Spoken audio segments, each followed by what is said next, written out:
바다는 신비로우면서도 무한한 가능성을 갖고 있지만 인간의 접근이 쉽지 않은데요.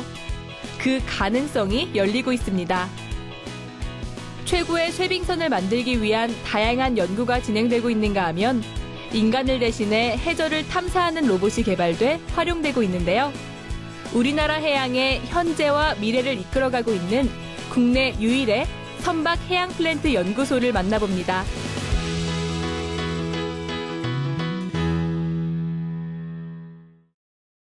흔히 바다를 자원의 보고라고 하죠. 광물 자원, 해수, 에너지 등 무한한 해양 자원을 가지고 있기 때문인데요. 따라서 세계 각국은 해양 산업에 집중하고 있습니다.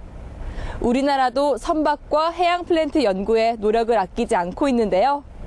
미래형 선박 기술부터 해양 장비 기술까지 바다와 관련된 모든 것을 연구하고 있는 한국해양과학기술원 부설 선박 해양 플랜트 연구소로 함께 가보시죠.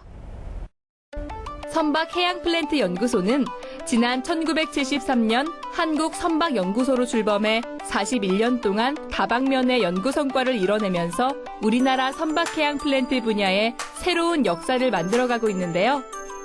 친환경 미래 선박 기술과 해양 플랜트 산업의 경쟁력을 강화하고 있고요. 해양 청정 에너지 산업에 기반을 닦는 해양 플랜트 엔지니어링 기술에도 집중하고 있습니다.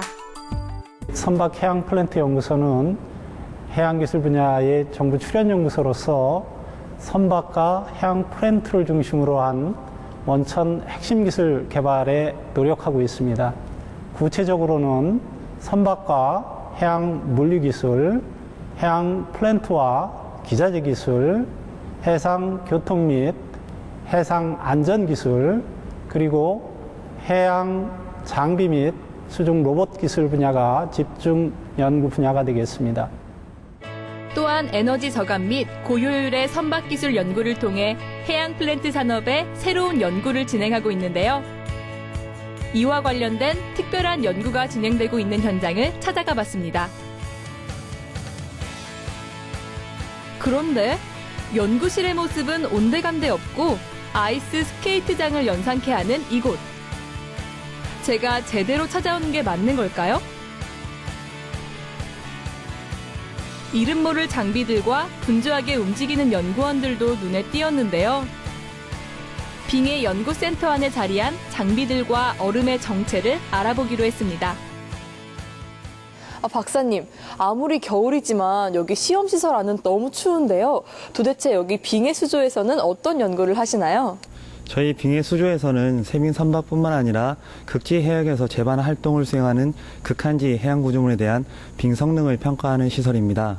저희는 모형 실험을 통해서 선박에 작용하는 하중과 저항을 추정을 하고 상사 법칙을 통해서 실제 선박에 작용하는 저항이나 하중을 추정하는 연구를 수행하고 있습니다. 근데 여기 뒤에 보니까 정말 큰 얼음이 있는데요. 그러면 이 얼음들은 직접 그 북극 같은 곳에서 공수해 오시는 거예요?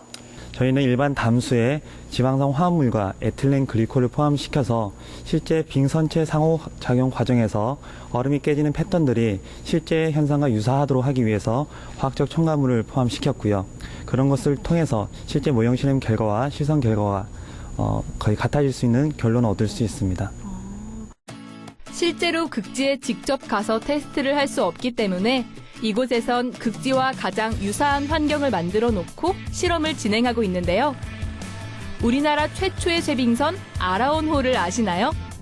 아라온호는 3노트의 속도로 1.5m 두께의 얼음을 깨고 이동할 수 있는 대형 선박으로 일반 선박의 2배가 넘는 힘을 가지고 있는데요.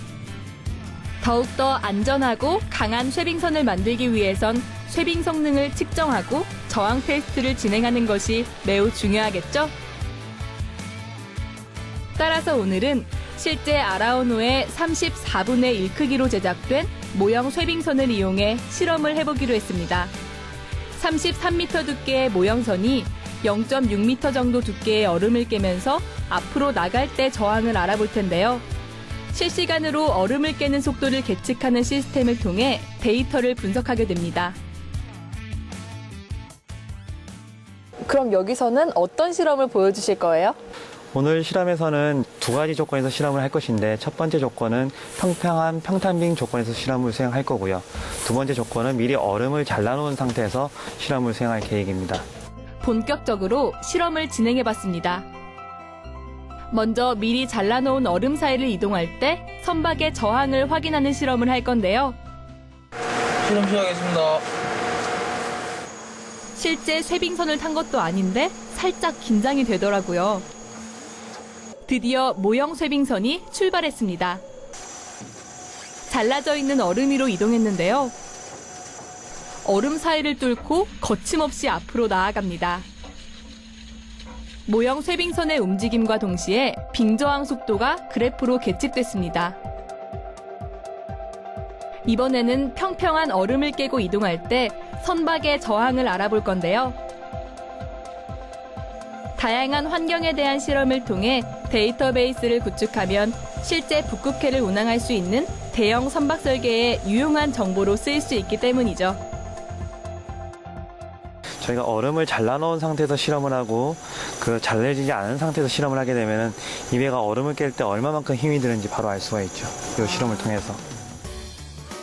또한 다양한 선박과 다양한 속도로 운행하면서 선박의 저항을 측정하는 것도 중요한데요. 얼음을 깨고 나가는 쇠빙선을 추적하면 엔진 마력과 배의 성능까지 파악이 가능합니다. 다양한 속도로 측정한 실험 결과를 데이터로 직접 확인해 봤습니다. 지금 이제 보시고 있는 그래프가 선박의 가속 구간과 등속 구간, 감속 구간을 보시고 계신데 빨간색은 모형선의 속도 궤적을 나타내는 것이고 녹색 실선은 선박의 이동 궤적을 나타내는 것입니다. 그리고 검은색 실선은 실제 얼음을 깨는 과정에서 발생하는 저항 성분들을 나타내는 그래프가 되겠습니다. 박사님, 실험이 정말 신기한데요. 그러면 이렇게 얻어진 데이터들은 어떻게 활용하시나요? 저희가 모형 실험을 통해서 얻어진 데이터들은 실제 선박의 설계적인 측면에서 선박의 선형을 어떻게 해야 하는 것이 가장 최적화될지를 추정하는 연구로 연계가 되겠습니다. 그래서 이런 연구를 통해서 선박의 엔진 출력뿐만 아니라 선형을 최적화시키는 데 활용이 되겠고요.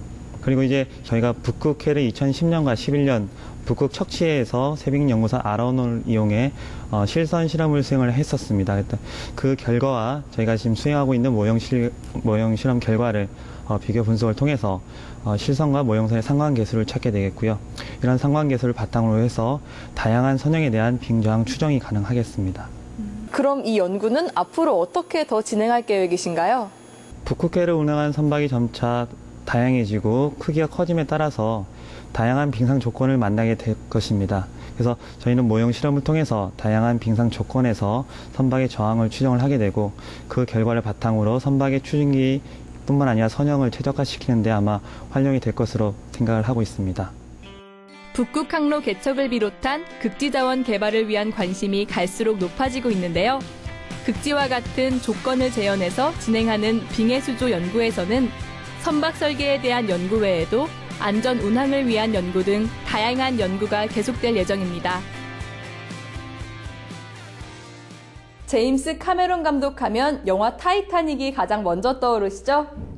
하지만 과학계에서 그의 이름은 완전히 다른 이유로 유명하다고 하는데요. 바로 그가 지구상에서 가장 깊은 바다인 마리아나 해구 탐사에 성공했기 때문입니다.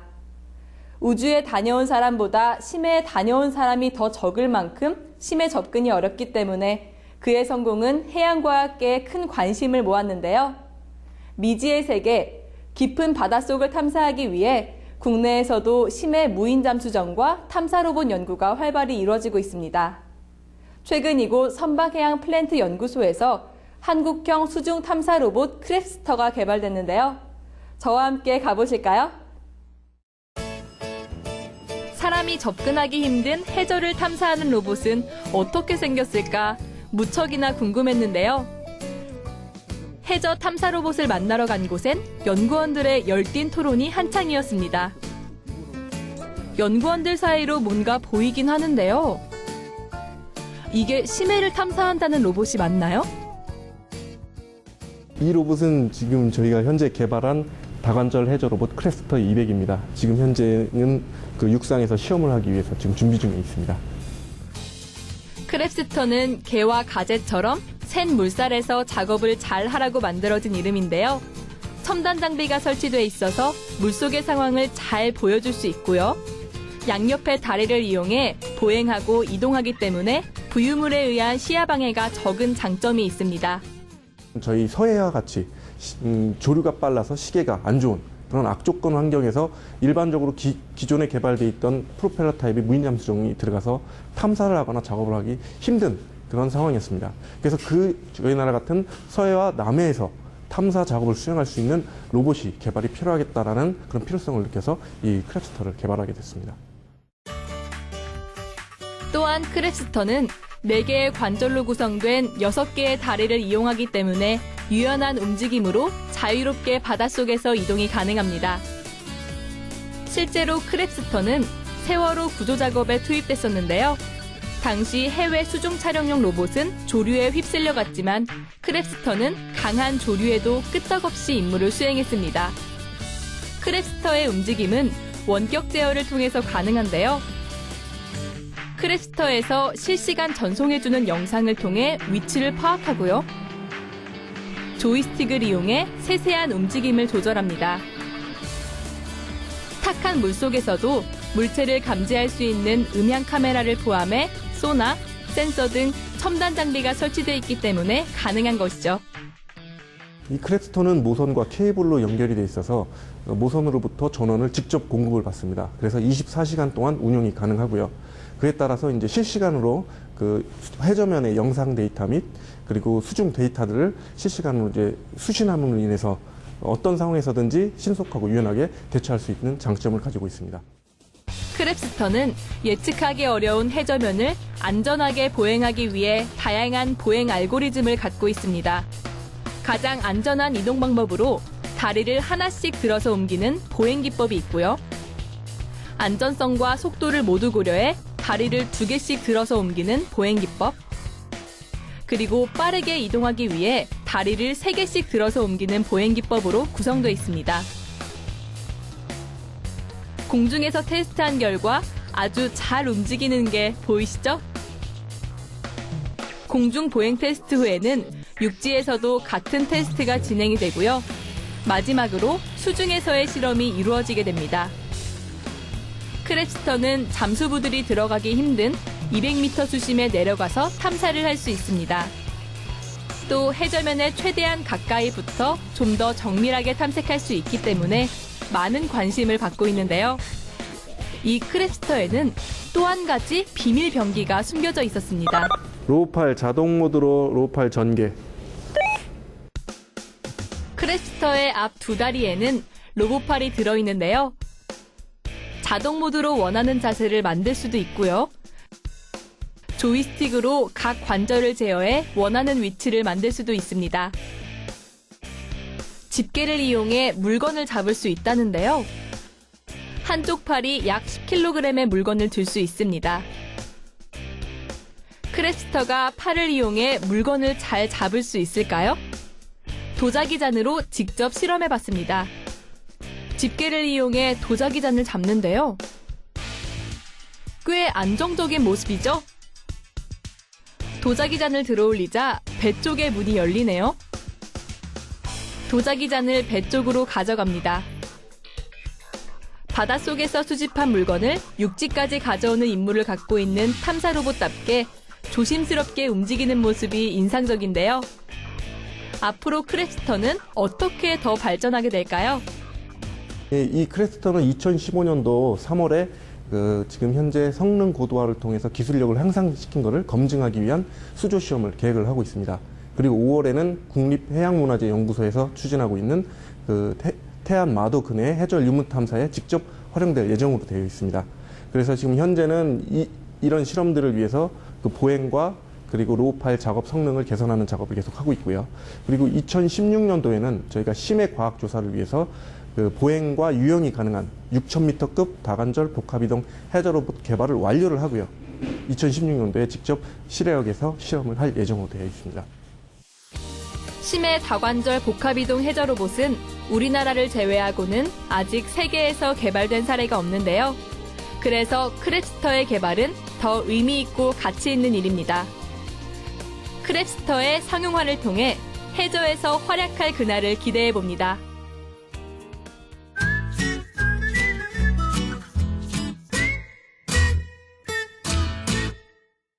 선박 해양플랜트 연구소에서 바다같이 넓은 마음을 가진 마린보이들과 함께하는 랩톡 시작합니다. 반갑습니다. 반갑습니다.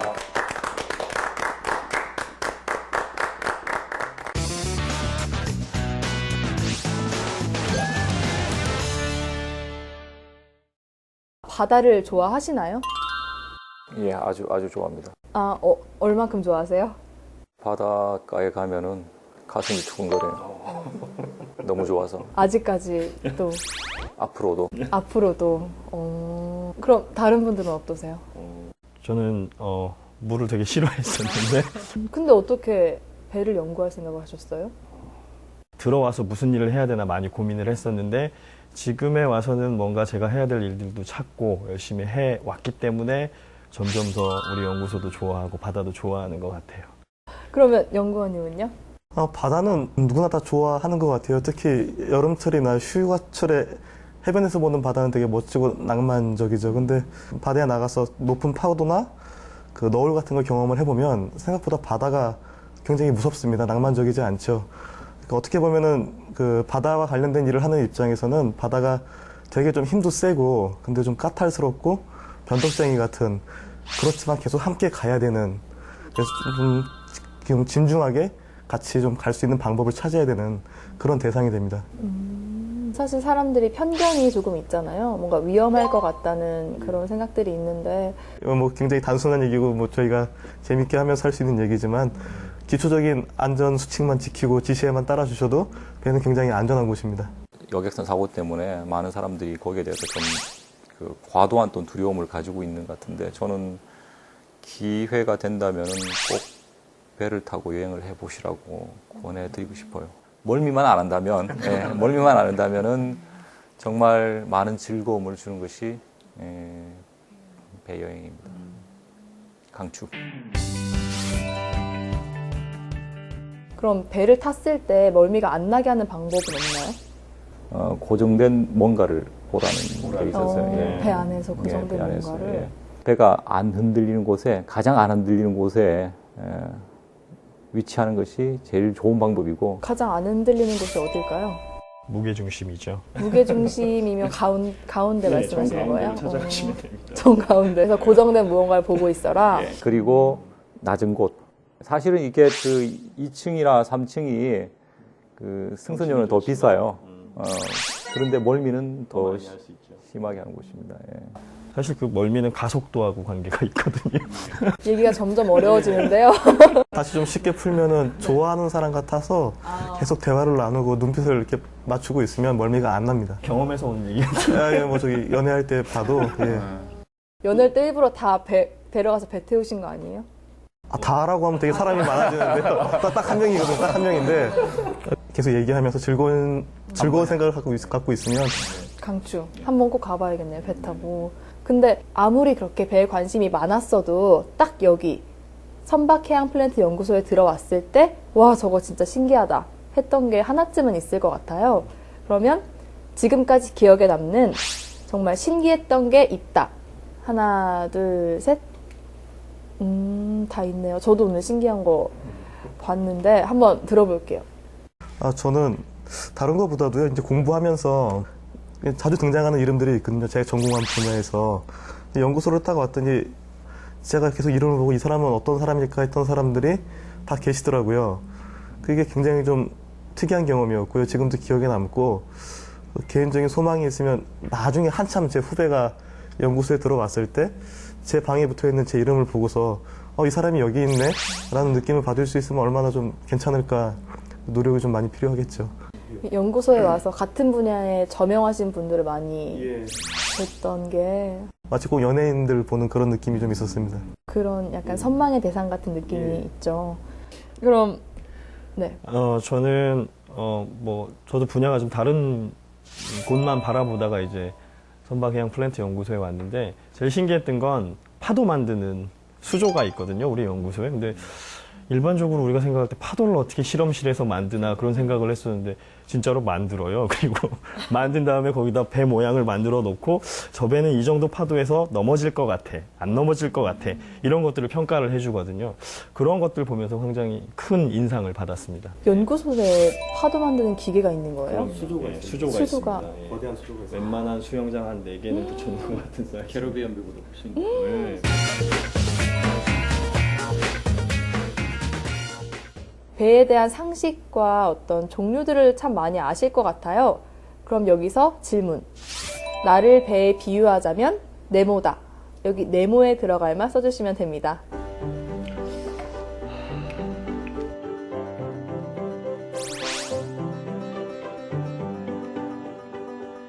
하나, 둘, 셋. 그럼 강희진 연구원님부터 한번 들어볼까요? 예, 저는 구축함이 되고 싶은 고무보트라고 적었는데요. 구축함은 함정 중에서 좀 비교적 대형의 함정으로 특정 구역을 방어하고 적의 침입을 막고 국민을 보호하는 그런 역할을 하는 군함입니다. 바다와 관련된 일을 하다 보니까 국내에서 다른 경쟁자들과 경쟁하기보다는 해외에 유럽이나 아니면 기타 미국 같은 나라의 전문가들과 경쟁을 하거든요. 그래서 지금은 뭐 어떻게 보면은 고무보트 수준에 불과할 수 있지만 계속 연구를 하고 노력을 해서 구축함처럼 제가 가진 어떤 학문적인 영역을 구축하고 그 분야에 있어서 어떤 국제적인 경쟁력을 갖는 그런 능력을 좀 갖췄으면 하는 바람에서 이렇게 적어봤습니다. 꼭 그런 구축함이 되셨으면 좋겠습니다. 네, 감사합니다. 그럼 위그선. 위그선은 나르는 배입니다. 나는 배. 하늘을 나는 배요? 바다 위에서 1m나 2m를 살짝 떠서 가는 배인데 배의 좋은 점, 비행기의 좋은 점을 합한 그런 배입니다. 지금 실제로 존재하나요? 예, 존재하는 배입니다. 예, 그래서 시속 150km, 200km 정도를 무리를 아주 편안하게 갈 수 있는 그런 배가 위그선입니다. 무엇이든지 좋은 점을 다 모아서 어떤 새로운 좋은 걸 만드는 그런 일에 상당히 흥미를 가지고 있습니다. 그리고 또 제가 많은 시간을 들여서 연구를 했던 분야이기도 하고 그렇게 해서 앞으로도 위그선처럼 살고 싶습니다. 네. 어떤 위그선에 대한 그런 애착이 강하신가 봐요. 그러면 두 분께서는 이제 움직이는 게 목적인 배들에 대해서 이제 말씀하셨는데 저는 이제 정지에 있는 게 목적인 배들을 통칭해서 이제 오프쇼 플랫폼 뭐 이렇게 부를 수 있거든요. 근데 이제 그냥 정지하는 게 목적이 아니고 정지에서 바다에서 뭔가를 하고 싶은 배예요. 그래서 오프쇼 플랫폼 위에는 뭐 큰 크레인이 설치돼서 바닷속에 있는 뭐 물건을 꺼집어낸다든가 이런 작업들을 하기 위해서 필요한 그런 구조물을 이제 오프쇼 플랫폼이라고 부르고요. 항상 어떤 작업을 하기 위한 베이스를 만들어주는 공간이어서 앞으로 제가 하는 연구들이나 제가 담당하고 있는 역할들이 연구소 내에서 다른 분들이 연구하는 데 도움이 좀 되고 제가 연구하고 있는 기술이 쓰였으면 좋겠습니다. 예, 그렇습니다. 정말 좋은 배네요. 그죠? 네, 아는 사람은 많이 없는데. 돈 되는 배입니다. 돈 되는 배죠? 네. 돈 되는 배입니다. 네. 저는 이것도 여쭤보고 싶었는데요. 꿈터의 꿈 제조사. 아, 예. 저는 우리 연구소를 꿈터라고 부르거든요. 꿈터. 예. 제가 꿈을 펼쳐왔던 곳이기도 하고 앞으로 제가 꿈을 펼칠 수 있는 공간이기 때문에 꿈터라고 얘기하고 싶어서 멋있나요? 한번 멋있습니다. 예. 뭐랄까, 그 바다에 가면 느껴지는 그런 설렘을 늘 가지고 연구를 하신다는 생각이 들었는데요. 앞으로도 계속 그 설렘 간직하시면서 좋은 연구 해주시길 바라겠습니다. 오늘 감사합니다. 감사합니다.